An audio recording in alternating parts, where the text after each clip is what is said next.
Hey everyone, how's it going? All right, let's check this out.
Okay, so there's my rough Clapton for this afternoon. How's everybody doing? Thanks for being here as always. Let's talk about some stuff there. First of all, hey everyone, how's it going? today, I got a background track for you and a tab for the rhythm guitar part. So if you click on the link in the description, you can get those. So just have to shoot me your email. So it goes to my website. So you get it right away. You guys can check it out. This track is from my True Fire Chorus Blues Grooves Volume 2. But I wanted to talk about this particular tune and what Clapton was kind of doing on some of that stuff. And it's a great bootleg called Live at Kluk's Kliek, which was apparently a club in Denmark, I think. Somebody could correct me. Holland? Anyway, 1966. And man, it must have been loud. And how do they make a bootleg in 1966? Did they roll in the reel-to-reel player? You know, like now you could do it on your phone, but you could be like rolling in that reel, you know, a reel-to-reel. There was no portable, like, or easily portable tape players back then. Anyway, I'll get to all that silly stuff in a second. So yes, all my courses are on sale, 20% off. And if you like what I'm kind of talking about Eric Clapton today, I have my course, Blues Rock Masters with Brett Papa, or through Brett Papa. And there I talk about Clapton in detail. But you guys know I'm a huge Clapton fan. And I always come back to this bootleg, man. It is Live at Kluk's Kliek, and he just plays so great. The band is on fire. It's 1966. So the first record had just come out. And I put a link to it, somebody else's version of it, and man, it's cool. So let's just check out this rhythm. So meet me at the bottom. I believe it's a Howlin' Wolf tune, maybe? And Cream never released it on a record, but I just love that rhythm guitar part. So let's just talk about that for a second. You've got the tab and you've got all the notation, but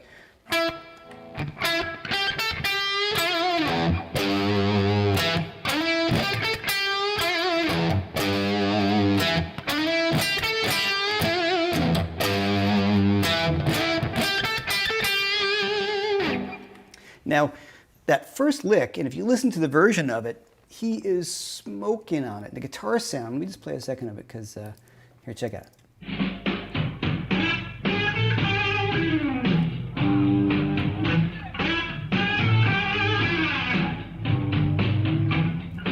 It's in London. Okay.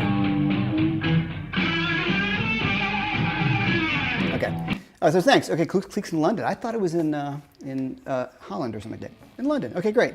So let's just listen to what he does. Check it out. His vibrato. People are like, you know, this is a pretty modern, classic guitar sound, right?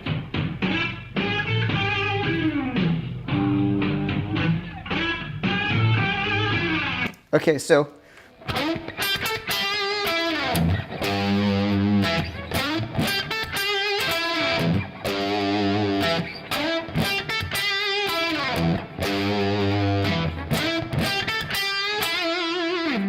Let's talk about that. I am playing through my Marshall Super Lead and through the aux, so it's a TV volume, but it is 100-watt amp, blisteringly loud. So it's kind of in the sound that we're getting. I'm into the bass channel, and that's what Clapton would do. So this lick, it's E minor pentatonic. Right now, I could play it. Could be there.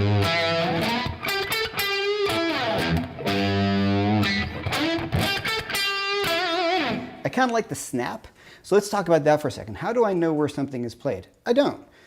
Often, you can kind of guess. But for me, if we listen back, not kind of snappy. Now, of course, this is all like just guesswork, but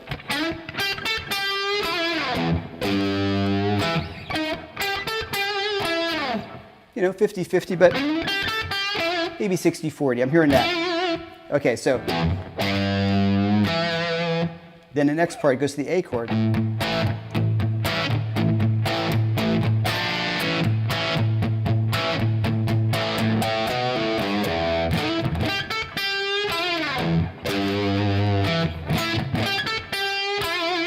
Okay, so this A, what I really dig and how they kind of rocked it up, check it on A, A7,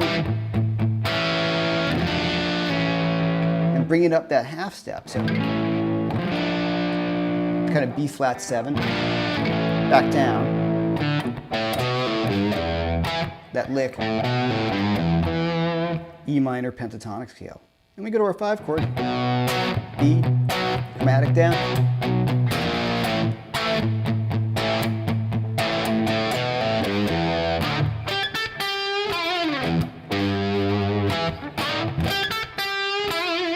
Okay, so let me just play it from the top so you guys are watching again after I just showed you how it kind of fits in.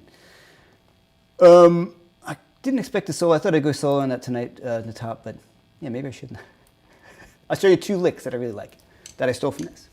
So here's the rhythm part. So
pretty cool. And the reason why I wanted to show you this today was it's pretty vibey, right? So I wanted to give you something that you can work on, and I could talk about Cream and this alert you to this bootleg that I've stolen so much from in my guitar playing.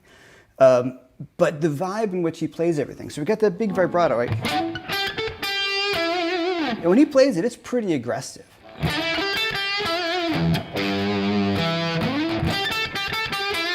My A, where is it?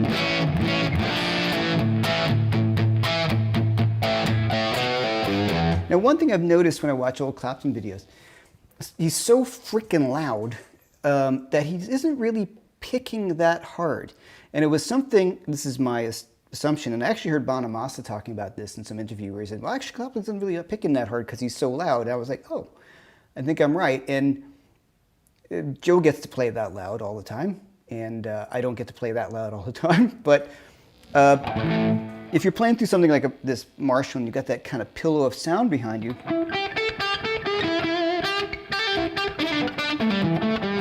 I'm playing really softly, actually.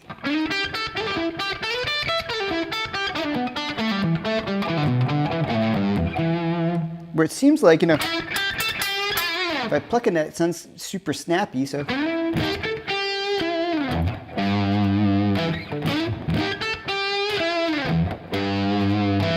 And I find that that's easier to practice if you are really loud, because if you're not really loud, as I was doing, I think in the beginning, I had a tendency to pluck really hard on this. Now, let me just jump to the solos. A few little licks I wanted to show you that I was playing on the top. Right, you feeling?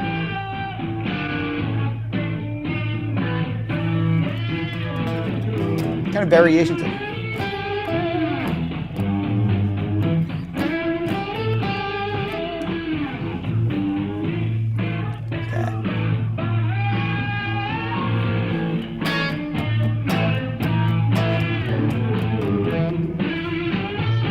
There. 5 chord, right?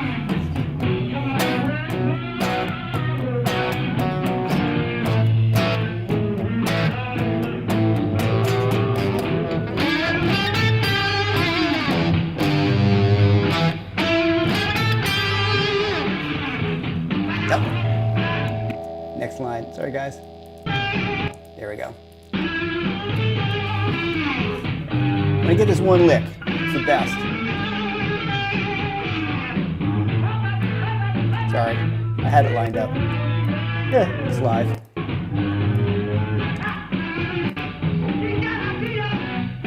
Here it comes. I know it.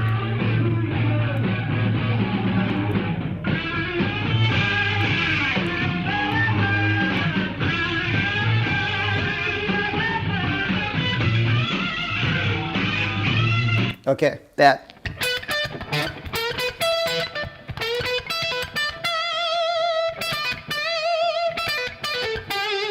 Okay, let's just talk about that lick, because that is super killer. I'm paraphrasing. So there's a little Clapton thing that goes on.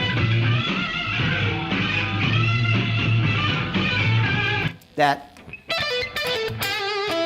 So that's a little kind of indicative of a lot of stuff that he plays. When you listen to this demo, or this bootleg, there's a lot of these same kind of phrases that he does. And I talk about this in my course, the Blues Rock Masters, but this lick,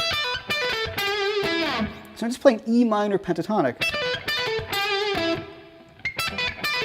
So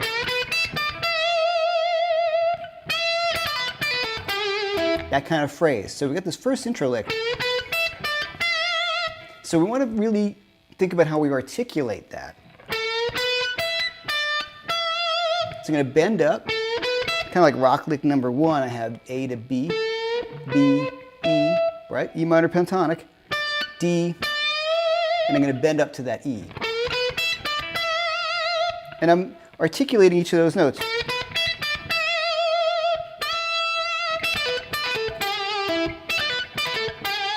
Right, that cool lick.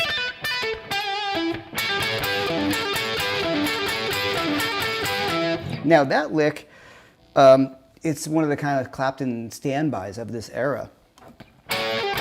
So I'm just kind of flattening out my third finger, on the A and the C sharp. So my scale, E minor pentatonic, but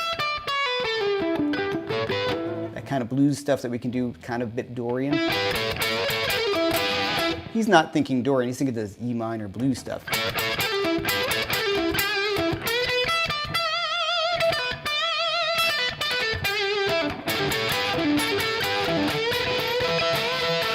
That. So working on a few of those licks just to get like one of those two cliches, and you listen through this whole kind of this concert. Let's keep this going on for a second more.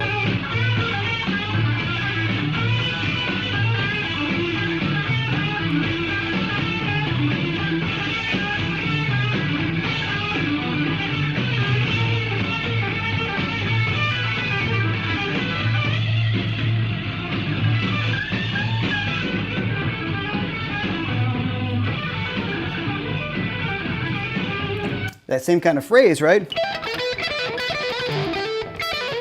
Yeah. Playing really great today. That kind of lick. So that's kind of cool. And the thing about you want to get the fluidity on it.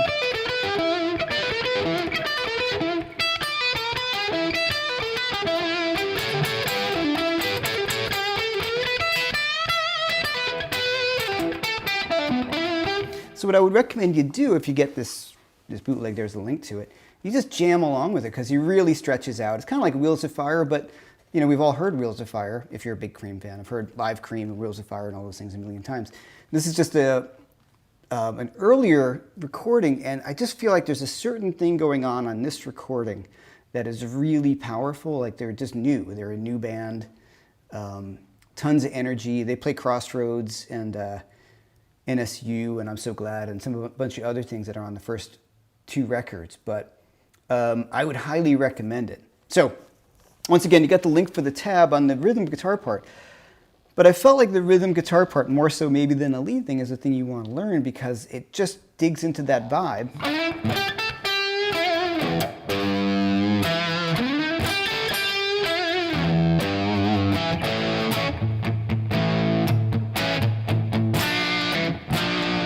The vibrato, those chords.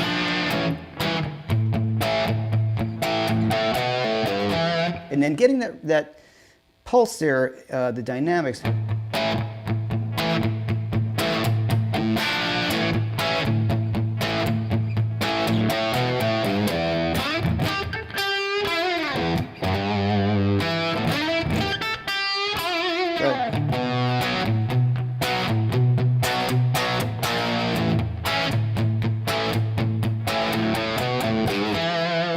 just kind of playing off of that. So that's primarily what I wanted to show you today with this.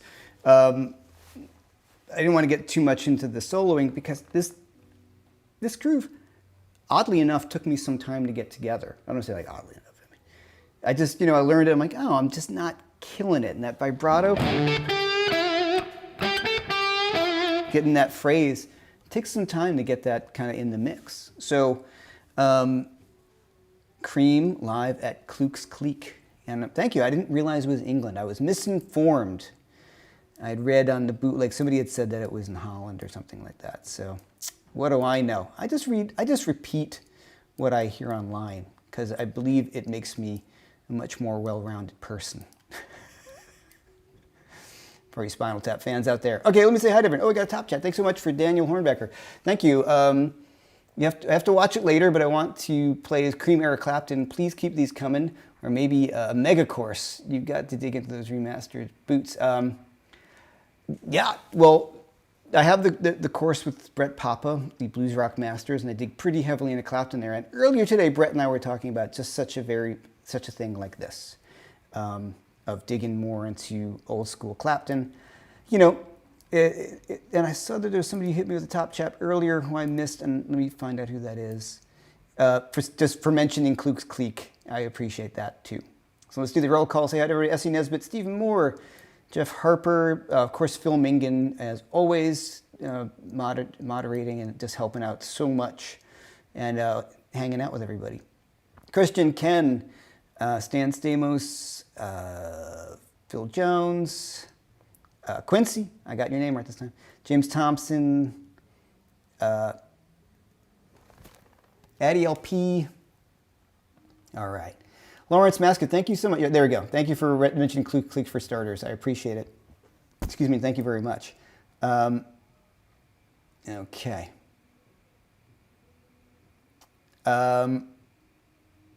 Keith from 5 Watt. I think Keith's here, right? Keith's here? Okay.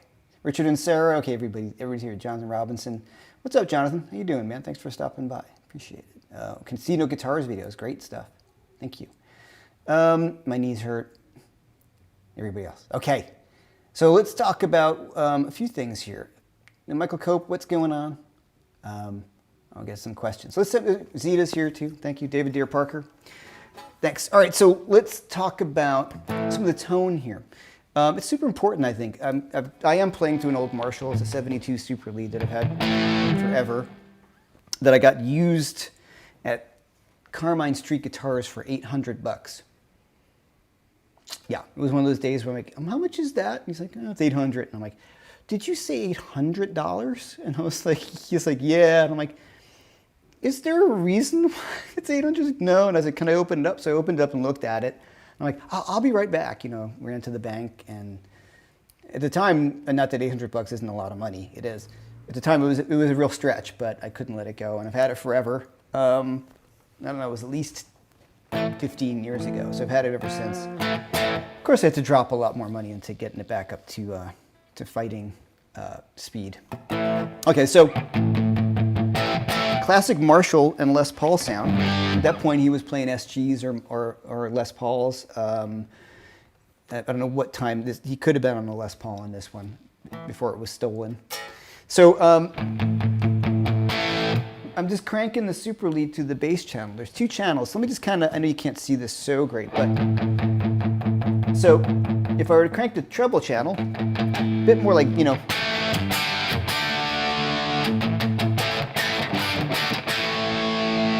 little more Van Halen-y, for lack of a better word.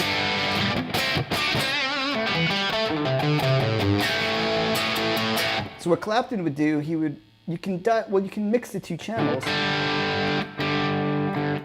So there's a high channel. Here's my low channel.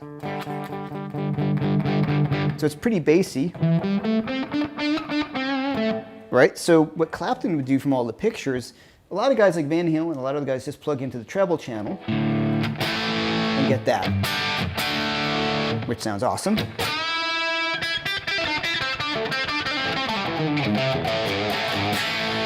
What Clapton would do from all the pictures I've seen, he'd dial into the bass channel. So it's a bit more woolly. right? And then you can adjust your treble. And I have the bass on 0 because I've had the bass on 10.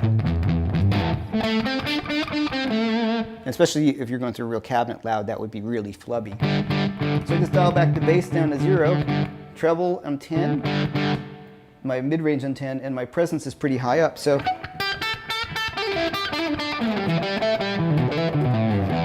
I forgot about Evil again today, guys. Sorry. So many things going on. There he is. He's just hanging out. All right, he'll just lay there like that. So,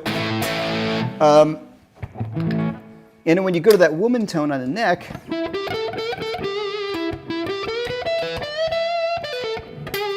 right, so you can roll back the tone knob.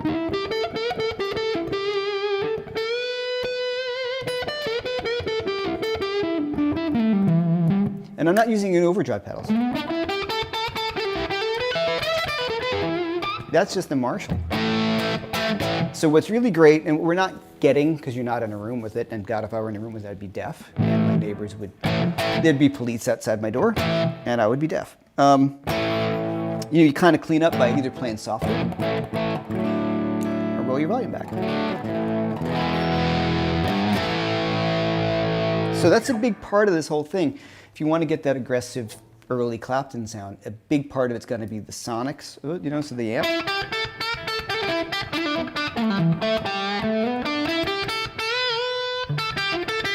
And then in the classic Marshall thing, just in case you guys didn't know, like I can dial in the 2 channels together. So let's say I got the treble channel. And I can dial in some bass. So I turn up the bass channel. See, and I can mix the 2 together. That's a cool sound.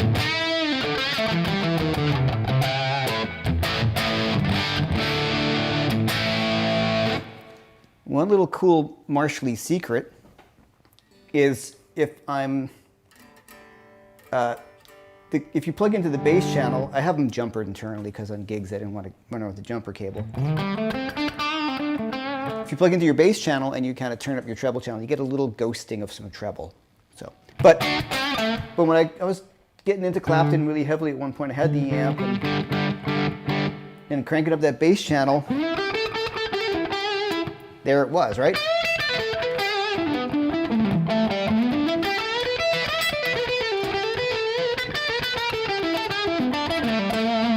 So it's kind of right, Les Paul and a Marshall. It's just kind of it. It kind of lives right there, and that's kind of the way it goes. All right. So, any questions on some of this stuff? I could add a pedal on top, by the way.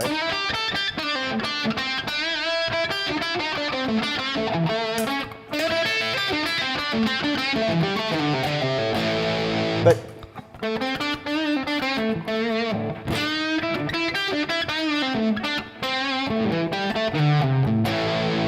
you don't really need it.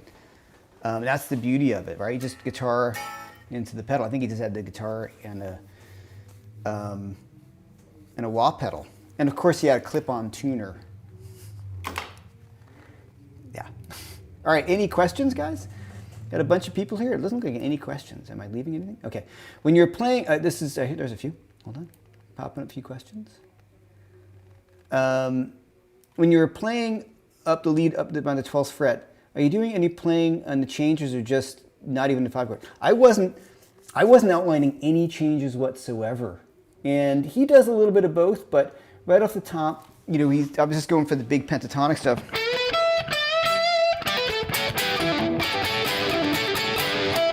So he wasn't really outlining anything, and I wasn't either. One thing that he does, that's a cool Clapton, like you heard it in Crossroads, right in the turnaround. Something like that. That's my mutation of it. But I'm just adding in my G sharp to outline my E7 chord. So your E minor pentatonic. I'm gonna add in the G sharp.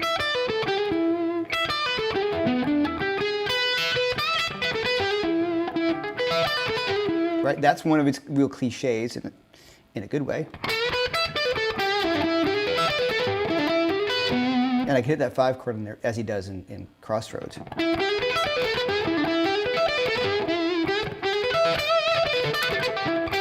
And the reason why I kind of chose this solo, first of all, I think we should all know about this bootleg, but he just sounds great on it. It's kind of banging out that pentatonic stuff. All right. You go plug in your direct drive, right? Okay. Why does Evil get moved around? That's the question. Who's playing with dolls over there? Certain things I'm filming, I don't have them up. So I guess I could keep him in place, but sometimes he falls over. All right. Is the tone wide open on the guitar as well? Yeah. Keith, yes it is. The tone is wide open. And I'm out of tune. I didn't even have a tuner in mind. Sorry. Very pro. All right, I'll use the headstock tuner.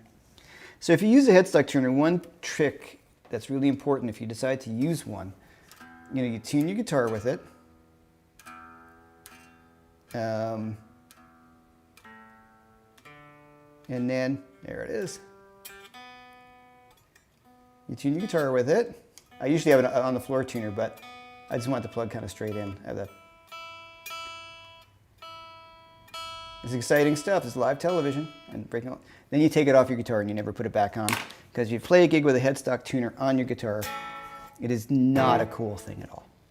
Floor tuner all the time. I broke my rule of not having my silent tuner plugged in, but that's the big deal. You don't see Jimmy Page. You don't see John Mayer. You don't see anybody with a headstock tuner. It looks like a reading light on the end of your guitar. I know they're convenient, but they just don't look cool. Okay. Steve Moore, okay, well, thanks for the top chat. Can I go over the 12th fret part of the question? You missed it. Sure, of course, because that's what we're here for. So, E minor pentatonic. So I'm spending most of the time there. And the other thing I just added in on the top, and this is what I want to talk about that he was doing a little bit in the concert a lot.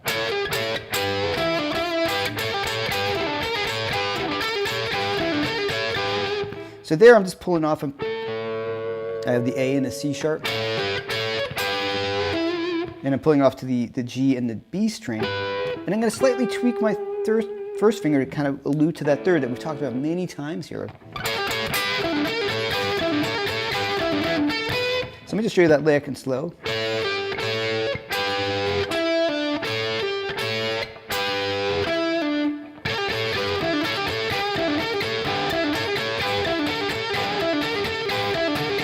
And just doing all downstrokes on that.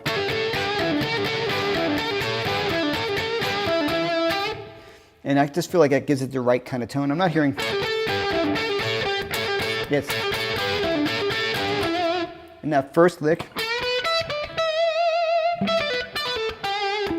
That's a really great sound. And then what I love what I look for, and obviously I'm playing the real amp and the volume, not the volume, but through the aux, but you're hearing all twos. But in this kind of a thing, what I'm trying to keep the notes from getting, you want them to say like more of an E sound than an oo all the time. So in the neck, we go for the oo, right?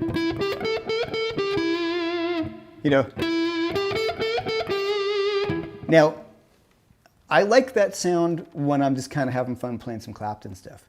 I prefer more of a rounder, more of a Strat neck pickup or something like, if I were going to dial this in, if I put in, all right, I got 3 thoughts here. So if I go to the neck pickup, right, and I'm on the bass channel on the Marshall, largely as the overdrive, it's going to sound like that. And that's what Clapton would get. So you went for that sound. And all those overtones it creates. So if I put on an overdrive pedal on top and I boost my front end, watch what happens.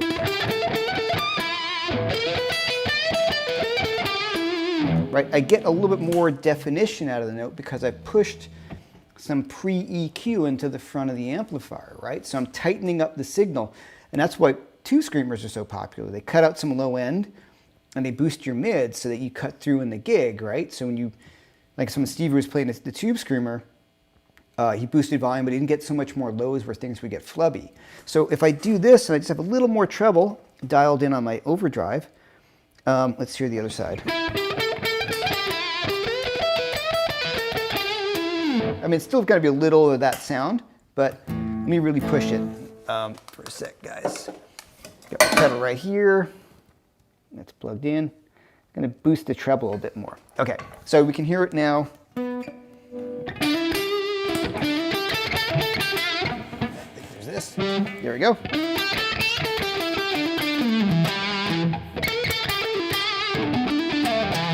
So it gets a little more defined.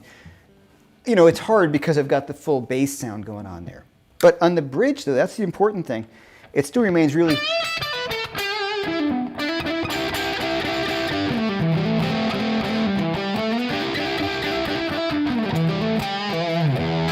So Clapton really stuck to that bridge pickup a lot in this kind of stuff. You can really hear it. Now, on this recording, he's pretty bright. So, you know, maybe something was different was going on, who knows. But if you listen to like Fresh Cream and Wheels of Fire, this is that kind of guitar sound as best I can get it through an aux at a living room volume here. Okay.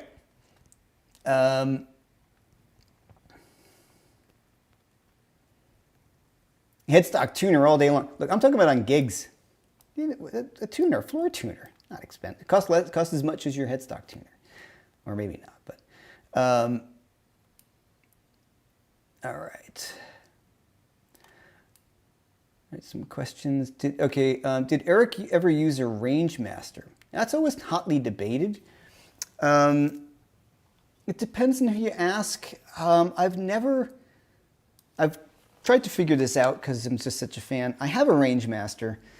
It never quite sounds right, and I've never seen, the only picture, what I've read, is there's only a picture of him in the studio and there's a range master there. Whether he used it in the amp or not, people don't really know.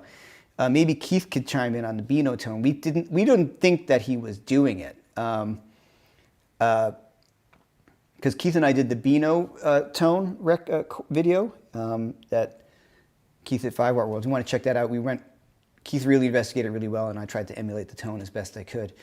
The range master, it would have the same kind of thing. It would push the mids, and he might have had it on there. But if you play through a JTM 45 into the treble channel, it gets this sound. It gets this much overdrive, and I don't need a range master. And these are PAF style output pickups, so I don't hear one. Because when I think range master or treble booster, that kind of thing, I hear more Brian May or Richie Blackmore. Like, I just don't really 100% hear it in Clapton. I could be wrong, you know. Okay, Fireworld, yes, thank you, Keith. I knew you'd have the answer. The room was Eric using the range master in the 90s when the range master reissues happened to come out. Perfect, right. Yeah, I'd never heard of that until at one point as well. So Keith to the rescue, of course. Does anybody else get mega fired up by these live streams? Dying to give this oh, I appreciate that. Thanks so much, Phil. I'm glad you dig in the live streams that much. Okay, so also,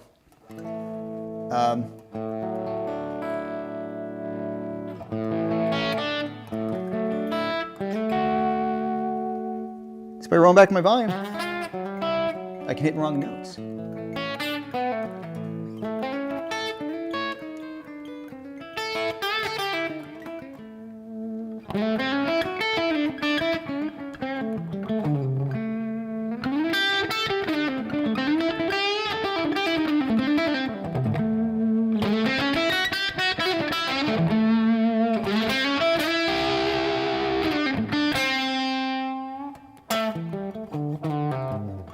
So it's all right there, right? When you get a good guitar sound, like with my T-Rock as well, sometimes I don't even step on an overdrive. I just feel comfortable enough with this. So, right? I don't hear any more gain than that than Clapton's doing. Maybe even a little bit more because he's just so loud and the speakers would be distorting and the whole thing would be working as a unit. Okay, those are another few points I want to bring up while I sit here and blab about this stuff, is the volume has so much to do with it. I can't stress that enough. Like right here, you know, I mean, I can talk over that, you know, because I can't play any louder. I live in New York City.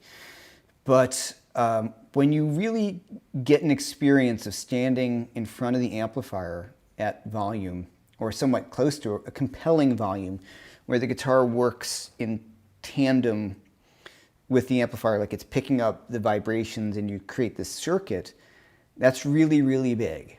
It is the experience that you cannot emulate at home.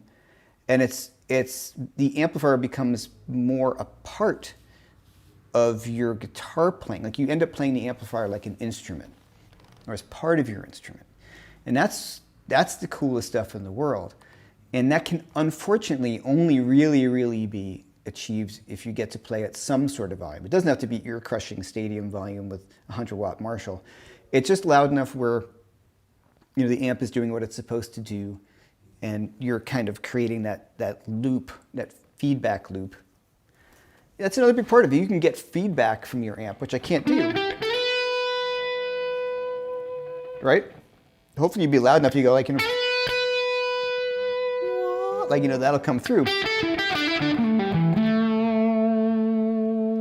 It's cool, but what you're missing, what you don't have at these volumes, is the stuff that sometimes if you, you listen to these records like Hendrix or Clapton and everybody, and you go like, man, how's he getting that tone? He's really loud. That's a big part of it. And I love plugins and I love amp simulators and all that. None of them can do it because you're not creating, those can do it, but you have to be loud as well. So that's the one thing you miss at the house, the volume of the whole thing. All right, so Blues Breaker up loud, of course, is, Blues Breaker cranked is really loud. Man, a 5-watt amp really cranked is really loud, really, really, really, really, really loud.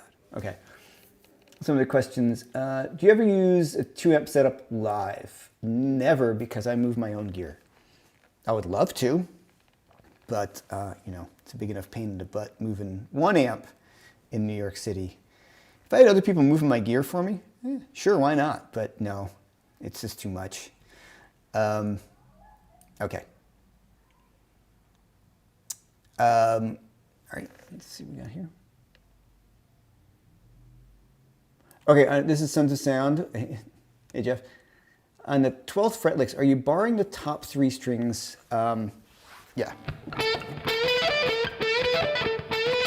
Yes, I am. The reason why, if I were to do that slowly,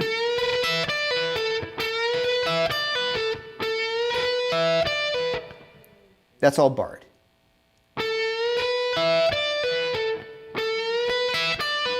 Right? So,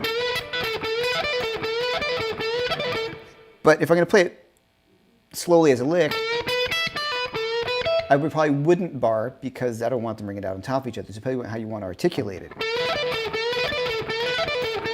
If you're playing that quickly, it goes by pretty fast. And that would be too hard to change that first finger. To kind of move it around. So yeah, I'm just flattening. Yeah. Yes, I am barring. Okay.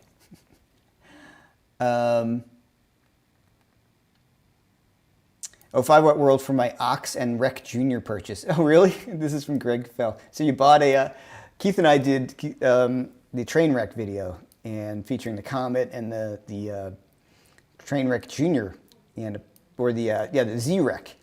And apparently it did well for him. So you're just meeting the G string. This is Stan Samuels. When you're just meeting the G string when you play the B7. Yeah, when I go up to this, like. Yeah, I'm just getting that 6. Right?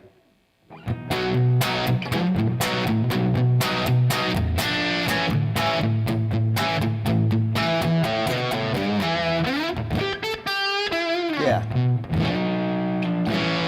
Yeah, so just muting that inside string so I can get that 6 to really ring out. All right. Questions? Oh, Guthrie Trap says, yeah, no charge for extra mistakes. That's an old one. I use that all the time, too. No charge. Hey, it's live.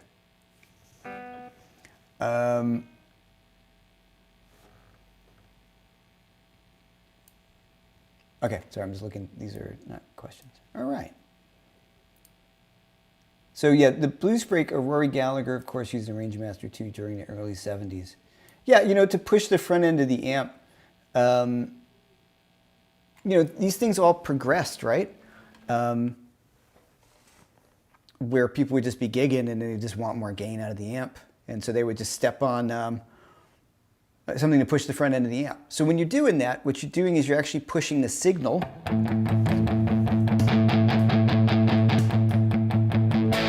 Right, you're pushing the front end, so,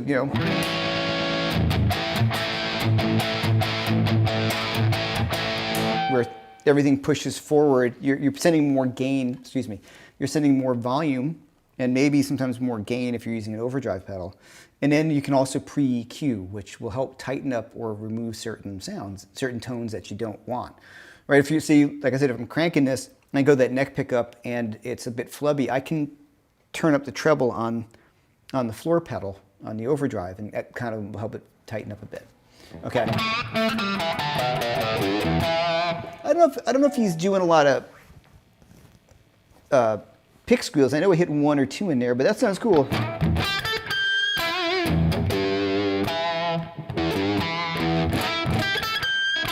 I don't remember hearing Clapton do all that many pick squeals, but so it's cool to mix them in. And then, you're just choking up on your pick for that.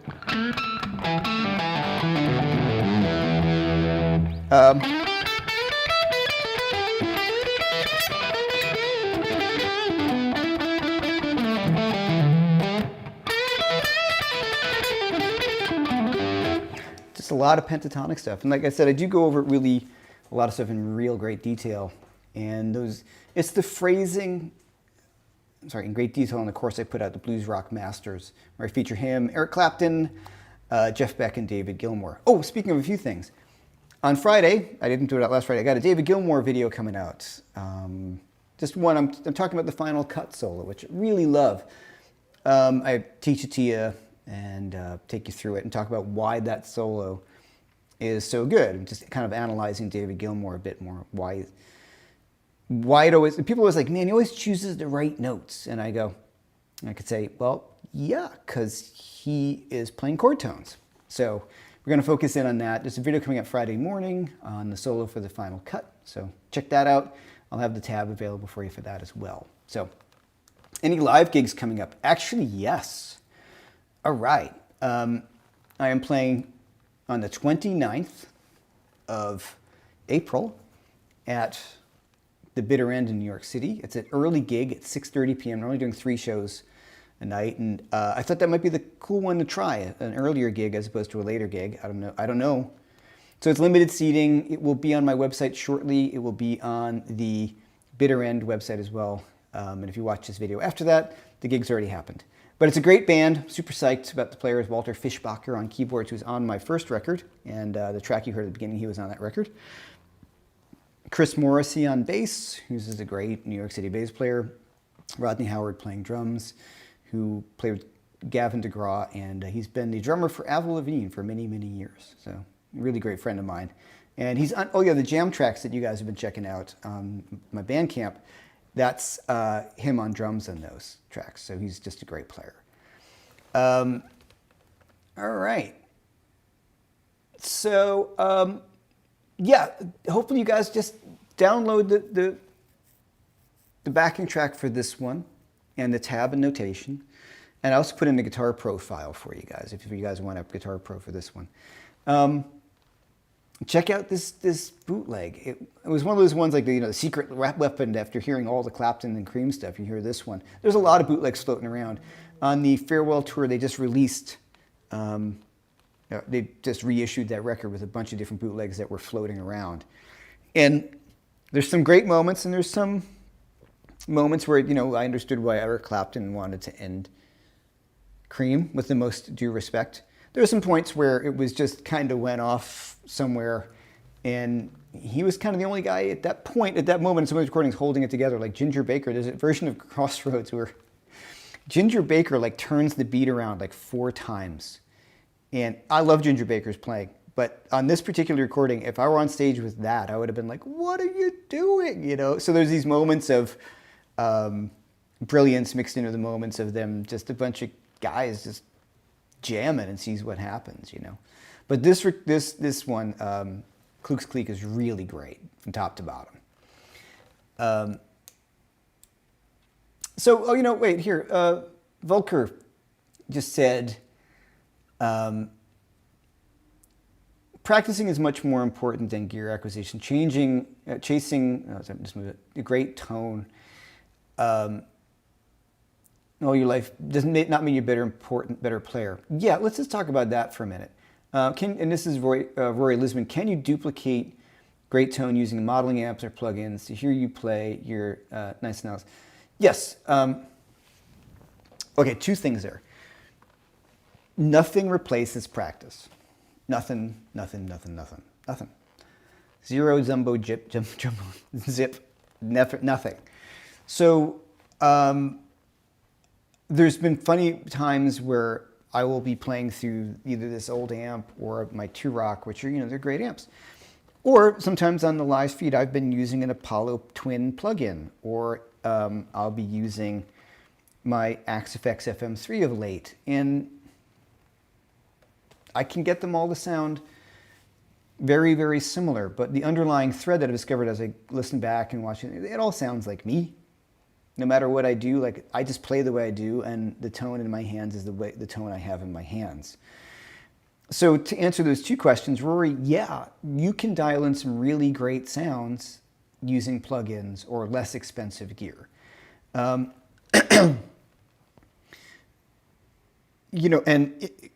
Gear is not worth getting in debt for or anything like that, because it won't make you better. It definitely won't make you better. And I think we talked about this before. Excuse me. I need one of those mute buttons. I think if you've got a good guitar, you want a good guitar, a good amp is going to be better, or a really good modeling thing like a Axe-Fx, more so than a really, really expensive guitar. The reason why is if you get like a good tube amp and a good overdrive pedal or something like that, that is going to be a better investment of your time and your money than trying to get a crazy Les Paul and then playing it into a Line 6 Spider or something like that, to just kind of be ridiculous, because everything is going to sound the same into your Line 6 Spider, right? No matter what you play, it's still going to sound pretty bad, or it's going to sound cheap because it's cheap. The amp is what it is. I mean, are they bad amps? No. For the money, they're great.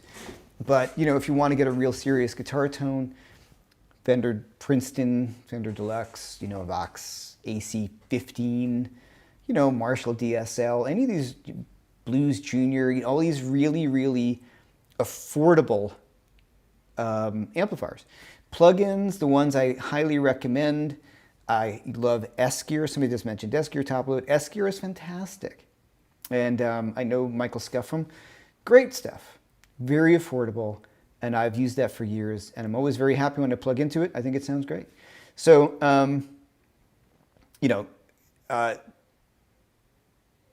that all being said, of course, this 2-Rock, the Bloomfield Drive, is my favorite amp that I've ever encountered, because it just, when you've played a lot of good amps and you've got good guitars, which I'm fortunate to do and as a professional, then you get to, it's like anything you get into, right? Like if you drink wine, I don't know much about wine, but I've gone to some wine tastings or parties where people have had really expensive bottles of wine. You're like, oh. Or I was like, I don't really taste an appreciable difference between the $75 bottle of wine and the $500 bottle of wine. I don't really taste it. So that would be wasted on me, right? Also, amps like this, they're like, amps are like sports cars too. They can be. So, this 100-watt super lead here with Evil on top of it, I can't get it anywhere to do its thing. I got an aux, and it's cool, but it's just an emulation. It's not the real thing. So people say to me, like, what's a great bedroom level amp? I always say plugins, and people have emailed me. And if I haven't gotten back to you on an email, I really apologize. I've been really bad at going through my emails. So I will get back to everyone, I promise. if somebody says, what's the best practice room, bedroom practice amp, I say a plug-in. And that's what I use all the time. I practice all the time with plugins because I can't, if I'm plugging into my 2-Rock, which is even 40 watts, but 40 watts is blisteringly loud, right? Especially in an apartment.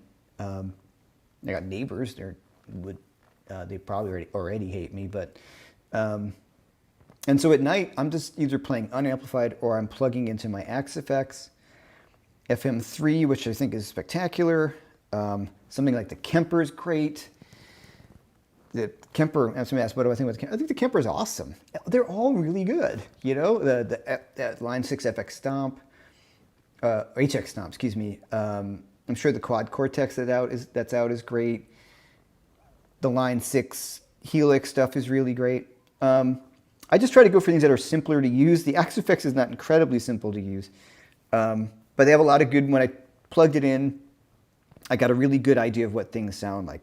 One thing that Line 6 does that I'm not always crazy about is when you turn it on, excuse me, what they do, because I worked for Line 6 years ago doing amp and guitar demo stuff in New York City. When you turn on one of their things, it's got every effect floating around at once, and they want to show you what the thing can do. So for a player like me, it's like you turn it on, it's like the Line 6 Insane with delay and reverb and all that. So what I like about the Axe-Fx and a lot of the other companies have been doing is the presets are just like Marshall kind of thing, and you just turn on, you're like, yeah, it sounds kind of like a Marshall. You know what I mean? Great, because that's all I really want out of a plug-in, or even this Axe-Fx, which can do a ton of things. I just want like 4 or 5 things. I just want 2 amps that I like. I want a good clean sound, a good overdrive sound, a few different amp sounds, and some effects. That's where I kind of draw the line. I don't really care about so much of the other stuff. But when you start getting into it, it's a ton of fun. Yeah, I live in Brooklyn, so I don't know if this was helpful, but yeah, just when I'm practicing, whether it's with S-Gear or anything like that, the plugins are so good now.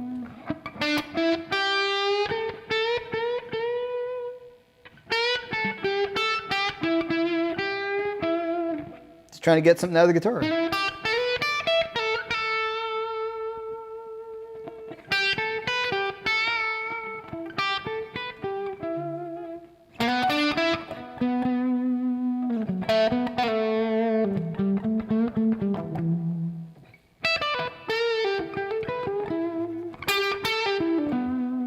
Right?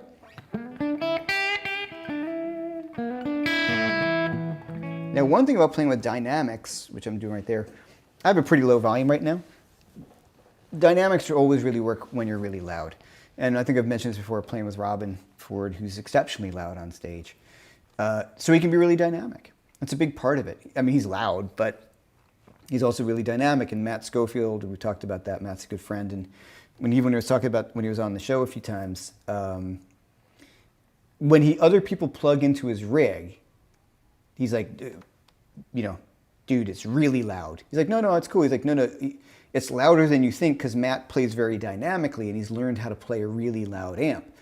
So if you're not experienced with that and you plugged into Matt's rig or Robin's rig, or even mine, you might be like, holy crap, that's loud.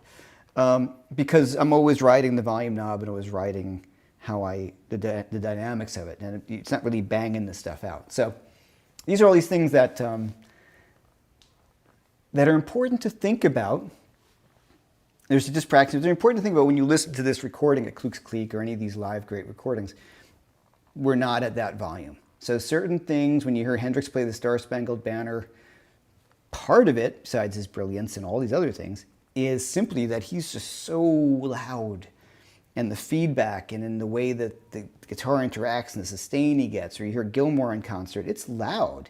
And he talked about, like, he said, when you relax into that pillow of sound with the note, you lean back into the pillow of sound. And I love that visual because it's exactly what it is. So, I mean, it does come with, problems with hearing maybe, but. All right, so I hope you guys had fun with this one today. Don't forget, you can download the track. I hope you guys dig it. That is from my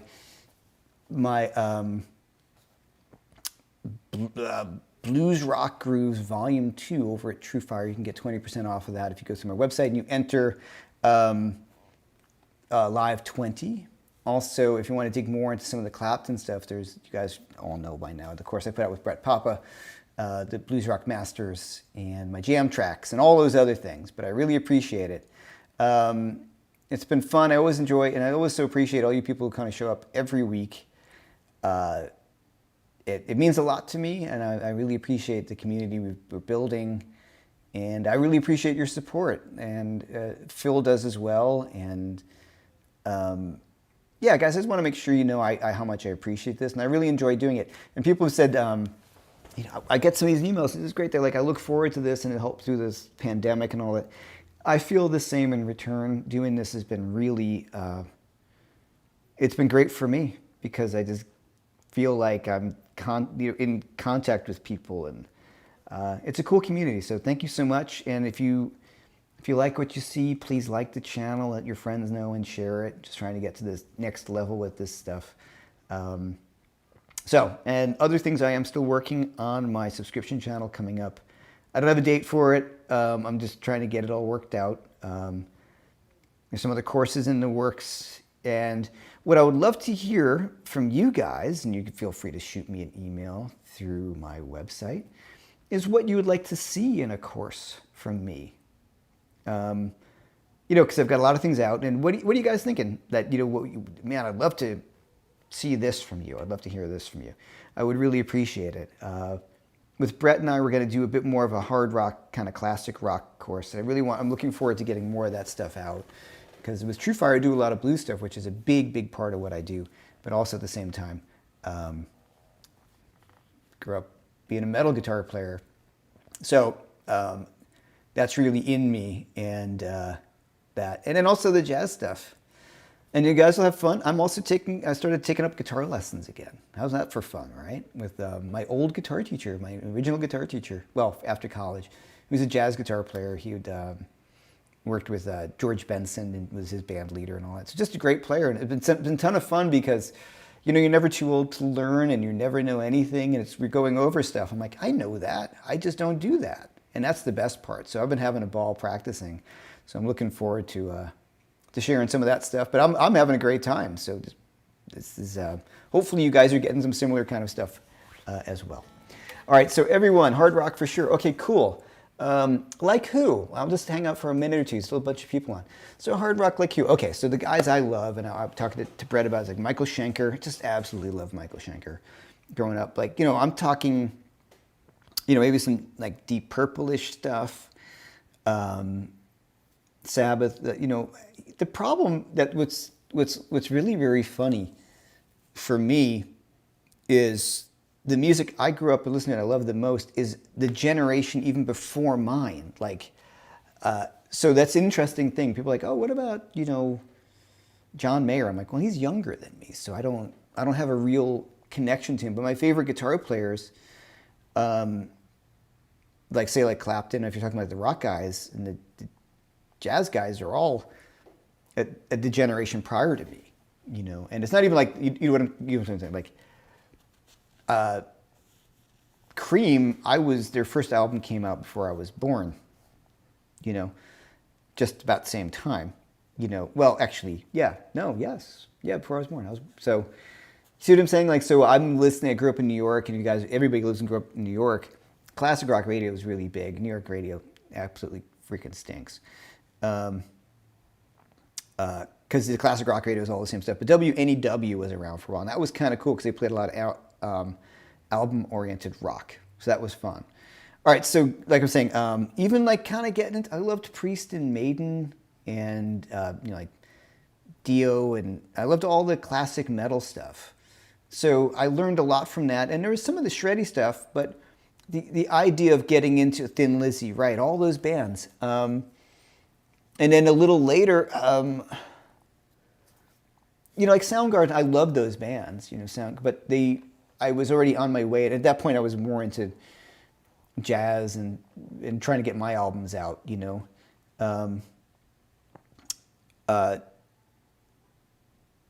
And so, you know, I'm very schizophrenic in the things that I loved playing, and I think that's not uncommon for guys of my age who grew up with all like the REH videos, went to Berkeley, Eric Johnson was just kind of really Austin City Limits, all that stuff had just come out.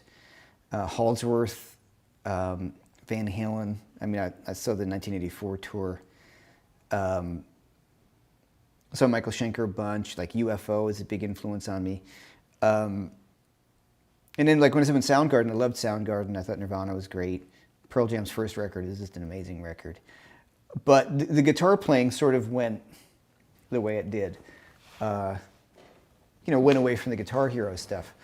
So yeah, I'm just blabbing right now. But anything you guys, could think about. George Benson for sure. You'd really appreciate. Yeah, well, he's amazing. Trapeze, wow, interesting. Yeah, then the jazz thing happens. So, funk, I played in funk bands forever. And so like also you become a working musician in New York. And part of my job is to be able to play a bunch of styles. And that's how I can make a living. So if I was only like the hard rock guy, you're really pretty limited in what it is that you can do. And also I just love music a lot. I mean, I listen to classical music all the time. I love jazz. I love The Cure. Cure is one of my favorite bands. Especially, I always loved the goth stuff. I was kind of the dark stuff like that.